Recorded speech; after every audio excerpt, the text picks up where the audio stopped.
Nationalism in India. So today we are going to continue with the part 2 of this chapter. और हमारी book में जो heading दी हुई है पेज नंबर 54 पे वो दी हुई है द आइडिया ऑफ सत्याग्रह.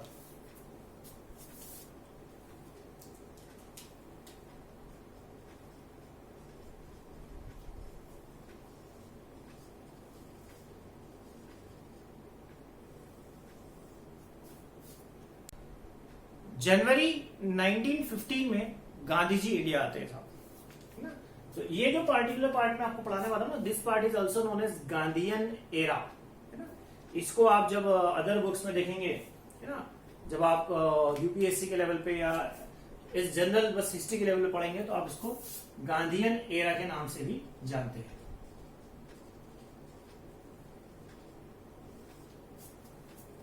ठीक है, तो शुरू करते हैं. तो सबसे पहली बात होती है कि गांधी जी केम टू इंडिया इन जनवरी 1915.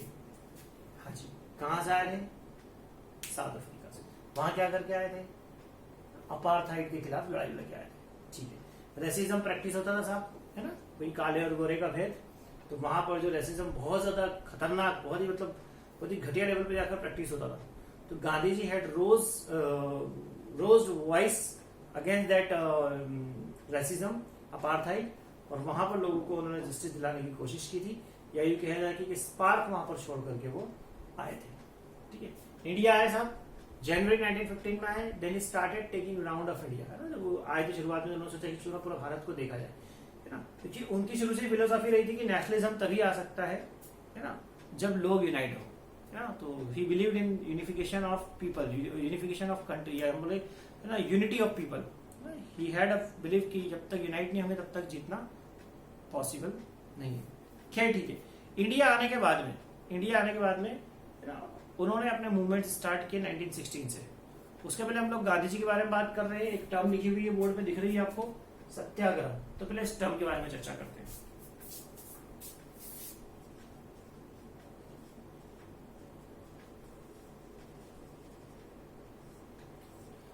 हिंदी अगर आपको आती है अच्छे से तो आपको पता ही होगा, सत्य प्लस आग्रह. आग्रह, तो आग्रह का मतलब होता है बुलाना, है ना. ठीक है, आग्रह मतलब बुलाना. गेस्ट को हम आग्रह करते हैं, बुलाते हैं, रिक्वेस्ट करना. ठीक है, इनवाइट करना. तो इसको जब हम लोग जोड़ते हैं, आपको पता है हिंदी में और इंग्लिश थोड़ा सा रिवर्स चलता है. तो इसको जब हम लोग इंग्लिश में देखते हैं तो इसका मीनिंग होता है इनवाइटिंग द ट्रुथ, है ना. इसका मतलब होगा सत्याग्रह का इनवाइटिंग द ट्रुथ. ठीक है, तो ये सत्याग्रह एक टर्म जो आपको बोर्ड पे दिख रही है उसका मीनिंग ये होता है, ये आपको याद रखना चाहिए. ठीक है, तो Gandhi ji thought to invite the truth, है ना, कि सच को बुलाया जाए, सच को साबित किया जाए, सच को साबित किया जाए, सच को लोगों के दिमाग में डाला जाए. ठीक है, और इसके लिए उनकी वेपन की बात करें हम लोग, है ना, तो his weapon was exactly, his weapon was अहिंसा. अहिंसा, अहिंसा मतलब नॉन वायलेंस. अहिंसा मतलब नॉन वायलेंस. तो इसके बेसिस पे लड़ना वो चाह रहे थे, लड़ना प्रारंभ करते थे. हम लोग देख रहे हैं कि he came to India in the year 1915, January 1915. आगे देखते हैं. इन 1916,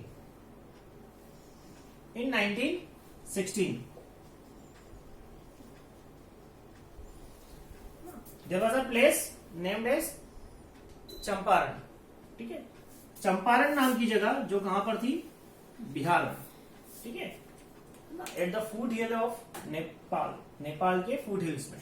तो नेपाल के फूट हिल्स में चंपारण नाम की जगह, छोटा सा गांव, छोटा सा शहर, ठीक है, जो बिहार में था, वहां पर से गांधी जी अपना स्ट्रगल स्टार्ट करते हैं इंडिया में. कहानी समझना. Champaran was a place for Indigo plantation workers. Indigo plantation workers साहब, है ना, कि इंडिगो का जो प्लांटेशन करते थे उन वर्कर्स की जगह थी, वहां पर इंडिगो प्लांटेशन पता चलता था. अब समझना प्रोसेस कैसी थी. Britishers wanted the Indian plantation workers to work for them. Indian जो होते थे इंडिगो ग्रो करते थे, और वो इंडिगो जो होता था वो ब्रिटिश का होता था, हम लोगों को, हमारे इंडियंस को जो है ना, वो इंडियन ब्रिटिशर्स से को ही बेचना पड़ता था। It was mandatory. जो जमीन थी वो ब्रिटिशर्स अपनी मानते थे, है ना। तो it was not a free hold to the peasants, it was not a free hold to the plantation workers. अब क्या हुआ कि जब ब्रिटेन में, जब इंटरनेशनल लेवल पर इंडिगो की डिमांड कम होने लगी due to some other synthetic colours, जब chemical colours, synthetic colours market में आने लगे तो इंडिगो की डिमांड कम होने लगी। And when the indigo's demand was reduced, so then the Britishers forced ना, द ब्रिटिशर्स थॉट ना, कनिंग तो थी सी, वो उनके दिमाग में कुछ तो भी चलता रहता था। तो व्हाट दे डिड, उन्होंने सोचा, बोले यार क्या करें, उन्हें जाते थे कुछ पैसा ले लेने से। तो दे मेड अ प्लानिंग कि प्लांटेशन वर्कर्स लोग जो हैं, आप लोग क्या करें, आप लोग जो है हमको एक पर्टिकुलर अमाउंट दे दें, और ये जो जमीन है ये आप खुद रख ले, और ये जो इंडिगो बनने वाला है ये आपका खुद का हो जाएगा। तो then plantation workers become very happy, उनको लगा अरे तो बहुत बढ़िया हो जाएगा, सब फ्री होल्ड मिल जाएगा जमीनों पे। तो they started giving the money to the Britishers. तो बहुत सारे लोगों ने ब्रिटिशर्स को पैसा दे दिया in order to take the freehold of the land. पर थोड़े समय बाद क्या हुआ कि ब्रिटिशर्स ने सभी जमीन, जो बची हुई जमीन थी जिसका पैसा नहीं मिला था, वो भी फ्री होल्ड कर दी, है ना। और किसी भी व्यक्ति से कोई इंडिगो खरीदने को तैयार नहीं हुए। तो ultimately the plantation workers started struggling, है ना। तो ये सारा स्ट्रगल करते हुए उन्होंने अपने लिए एक लीडर चुना था, एक राजू भैया ना, जो हमारे देश के प्रेसिडेंट बने बाद में, डॉक्टर राजेंद्र प्रसाद, उनको चुना। और when he went to Gandhi ji, है ना, गांधी जी के पास गए, जाकर के रिक्वेस्ट किया कि Gandhi ji should come forward and lead them, है ना। तो basically everybody knew that Gandhi ji was an advocate, है ना। And the second thing that knew about him that he had great struggle in South Africa, है ना, and he had capabilities to win justice for them.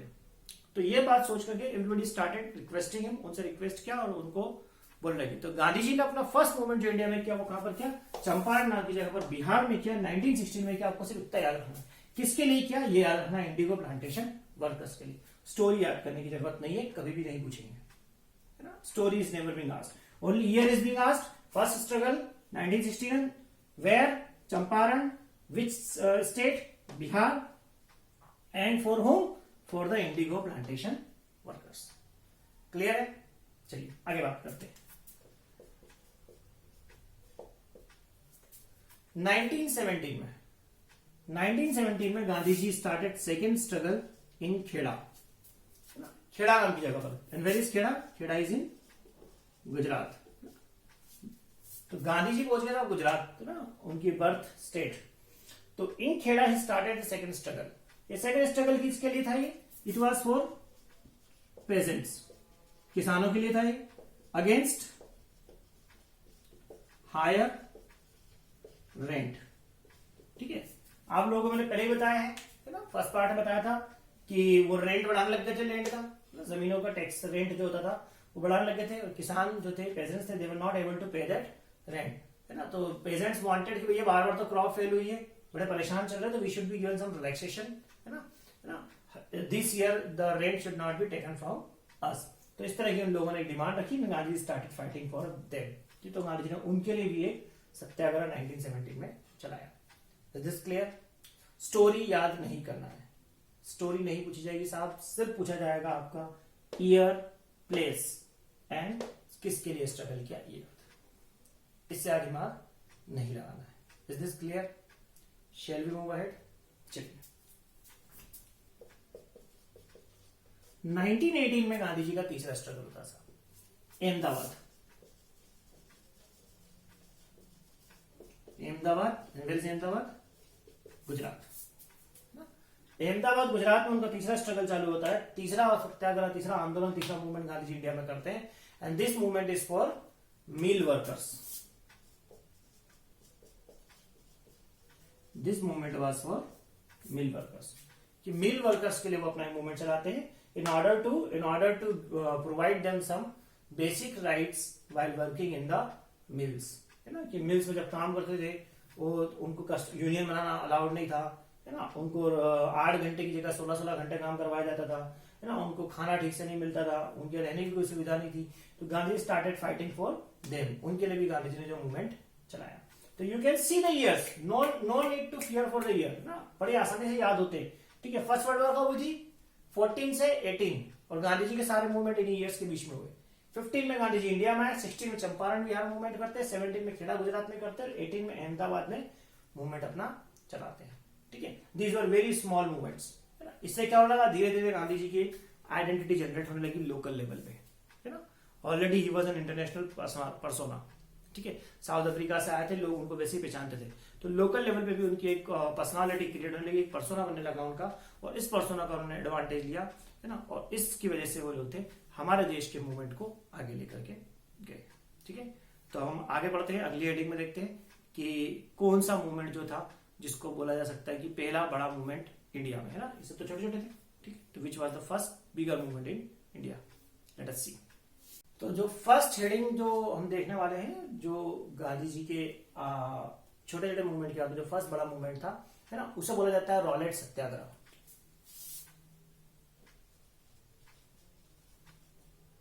Rowlatt Satyagraha, Rowlatt सत्याग्रह को समझने के लिए सबसे पहले समझेंगे रॉलेट एक्ट। तो रॉलेट एक्ट को समझते हैं हम लोग। रॉलेट एक्ट को समझने के बाद में हम लोग आगे बढ़ेंगे। रॉलेट एक्ट जो था वो समझना जरूरी है, उसके बगैर हम लोग रॉलेट सत्याग्रह नहीं समझ सकते ना। तो रॉलेट एक्ट,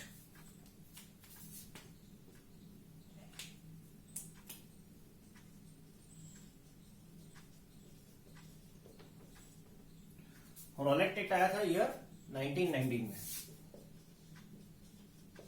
बहुत आसान है, वर्ल्ड वॉर 1 होने के बाद में। वर्ल्ड वॉर 1 आप सबको ये याद है 1914 से लेकर 1918 तक।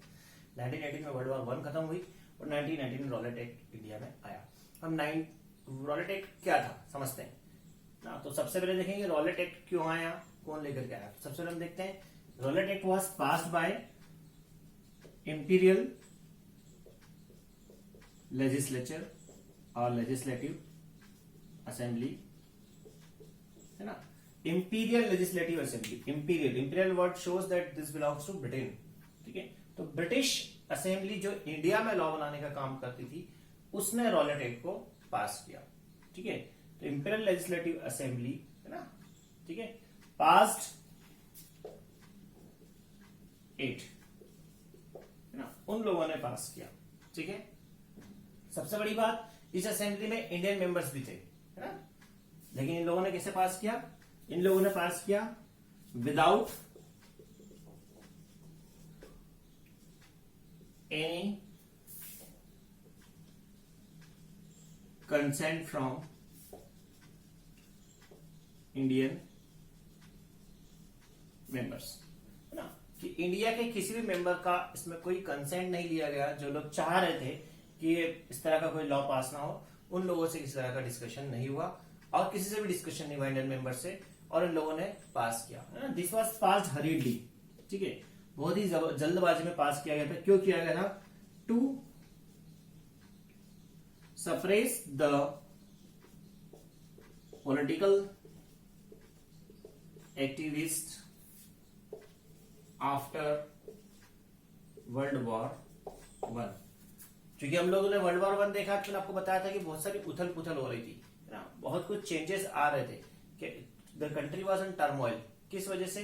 Because revenue was increased, rent was increased, taxes were increased, food prices were increased, and epidemic had fallen upon the people.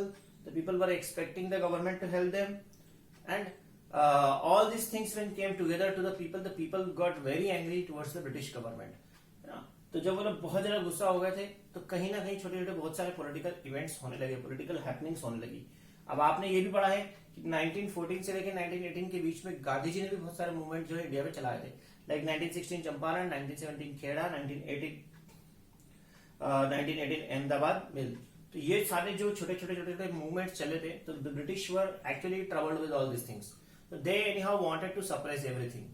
तो इन सब मूवमेंट्स को सप्रेस करने के लिए ब्रिटिश ने क्या किया, अपना ये वर्ल्ड वॉर 1 के बाद में रॉलेट एक्ट नाम का पत्ता फेंका, है ना। तो टारगेट क्या था? To suppress the political activist after world war 1। अब कौन थे पॉलिटिकल एक्टिविस्ट, या क्या सप्रेस करना था, कैसे करना था? तो दिस एक्ट ना, इस एक्ट ने क्या करा, this allowed detention of political activists for 2 years without any court trial. क्या हुआ साहब कि किसी भी पॉलिटिकल एक्टिविस्ट को इंडिया में कहीं से भी पिक किया जाएगा, 2 साल के लिए जेल में डाल दिया जाएगा और उसके ऊपर कोई भी किसी भी तरह की जो है आवाज नहीं उठा सकता, कोई किसी तरह का कोर्ट केस नहीं होगा, कुछ नहीं होगा, सीधा 2 साल के लिए जेल ना। तो इस तरह का इन लोगों ने लॉ बना करके फेंका है ना, and the people got angry with this है ना। तो कहीं ना कहीं ये जो था, ये गांधी जी को एक मौका मिला कि भैया ये जो चीज है इस लॉ के अगेंस्ट वॉइस रेज की जा सकती है, and for this law, against this law he could have major support from Indian people. समझ में आ रही बात? This was the Rowlatt Act. 3 नंबर का क्वेश्चन आता है कि what was the Rowlatt Act. तो Rowlatt act was hurriedly passed by the British Imperial Legislative Assembly in the year 1919. This law was passed without any consent from the Indian member of this assembly. Okay. And the main target of this law was to suppress the political activities and happenings after World War I. This law allowed the British Army, the British police to arrest and detain the Indian political prisoners and activists for 2 years without any court trial. Clear है? 3 number clear है? पक्का? ठीक है। तो ये था Rowlatt act, और Rowlatt act के बेसिस पे हम लोग पढ़ने वाले हैं रॉलेट सत्याग्रह, है ना, रॉलेट सत्याग्रह। ठीक है, क्लियर है? चलिए आगे बढ़ते हैं। रॉलेट सत्याग्रह,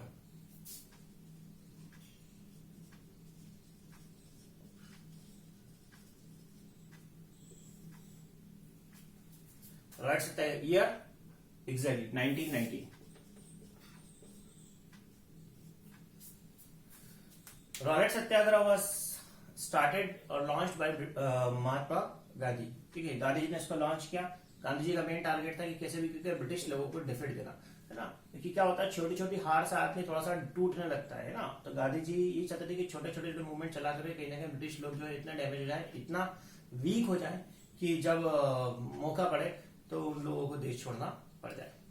ठीक है, तो this Satyagraha started on 6 April, year हो गया 1919। 6 अप्रैल के रोज सत्याग्रह स्टार्ट होता है with strikes by workers of railway workshops, okay, and shopkeepers, ठीक है, post office employees,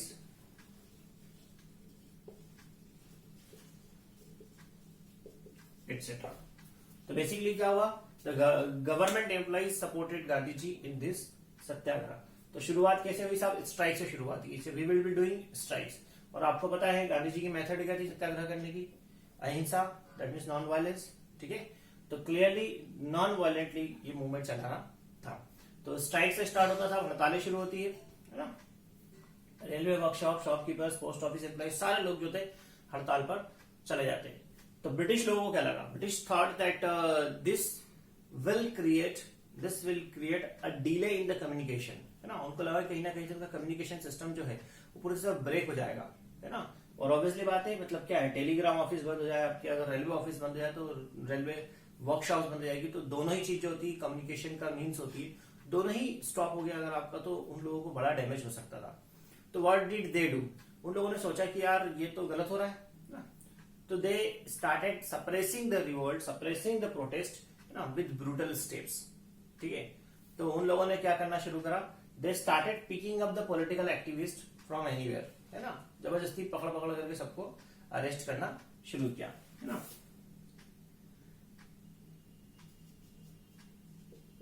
Activists were picked up from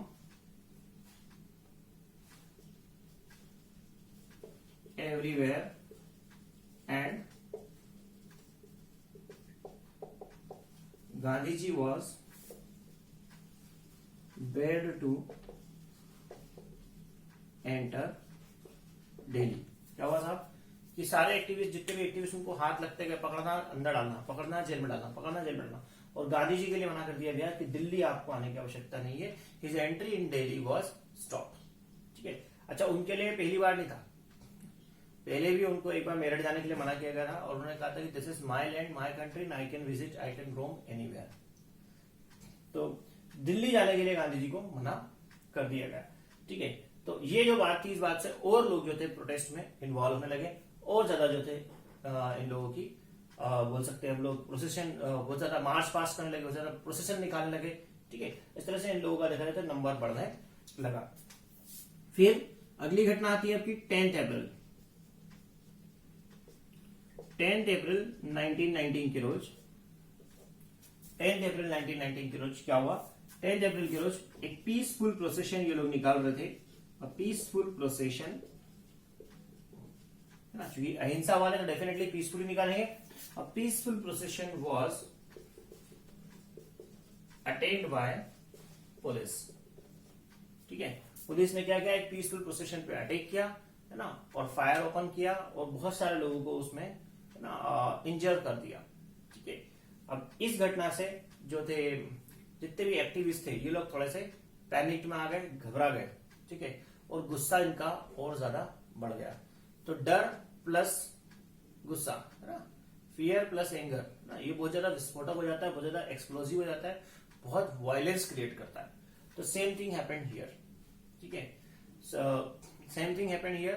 the people got very angry, okay, and they started attacking the government offices, है ना। The people in response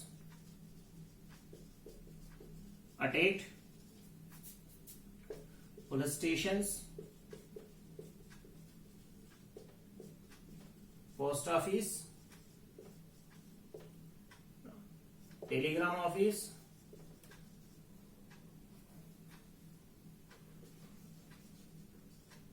etcetera.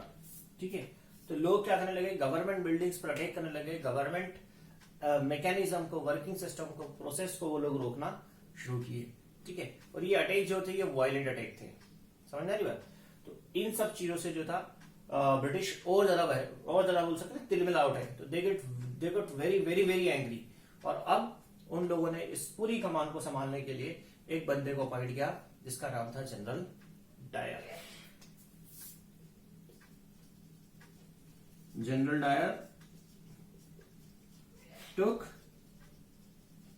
command and martial law was imposed। Martial law तो समझते ही आप लोग, Rowlatt act को ही आगे extend कर दो, मार्शल लॉ हो जाता है। या रॉलेट एक्ट जो है उसकी जो मेन जो पॉइंट है ये वाला नहीं, कहा गया रॉलेट एक्ट जो हमने पिछले वाले उसमें पढ़ा था। तो रॉलेट एक्ट जो है वही जो होता है आपका मार्शल लॉ तक लगा कि now anybody can be picked up from anywhere and can be sent to the jail without any court trial. कोई मजिस्ट्रेट के पास नहीं जाएगा, कोई कोर्ट में नहीं जाएगा, कहीं नहीं जाएगा, सीधा जेल में, है ना। बस ये डिफरेंस हो जाएगा कि मार्शल लॉ जब इम्पोज है तो टाइमिंग फिक्स नहीं कि कितने टाइम के लिए आपको जेल में डाला जा सकता है और किसी को भी पकड़ सकते हैं। ठीक है, रॉलेट एक्ट में उन्होंने फिक्स कर दिया था कि सिर्फ पॉलिटिकल एक्टिविस्ट को ही पकड़ेंगे और 2 साल के लिए ही जेल में डालेंगे। क्लियर है? तो साहब इस तरह की घटनाएं घटने लगी ना। तो 6 अप्रैल के रोज जो था स्ट्राइक्स हुई, उसके बाद में लोगों को पुलिस ने पकड़ना शुरू किया, गांधी जी को एंट्री को बेयर कर दिया गया। 10 अप्रैल के रोज जो था पुलिस ने अपना एक अटैक किया लोगों के ऊपर, बहुत खराब अटैक था। ठीक है, उसके बाद पीपल जो थे वो भी बहुत गुस्सा हो गए, उन लोगों ने जो गवर्नमेंट प्रॉपर्टी को डैमेज करना शुरू किया और अल्टीमेटली जनरल डायर को बुला करके कमांड दी गई और मार्शल लॉ इम्पोज किया गया। बार बार जनरल डायर बोल रहा हूं, जनरल डायर आप जानते हैं कौन था, है ना। ठीक है, और उसके बाद में वही मिस हैपनिंग हुई जिसकी वजह से आप जनरल डायर को जानते हैं, है ना। भारतीय इतिहास का बहुत ही काला दिन था वो, है ना, जलियांवाला बाग मैसेकर।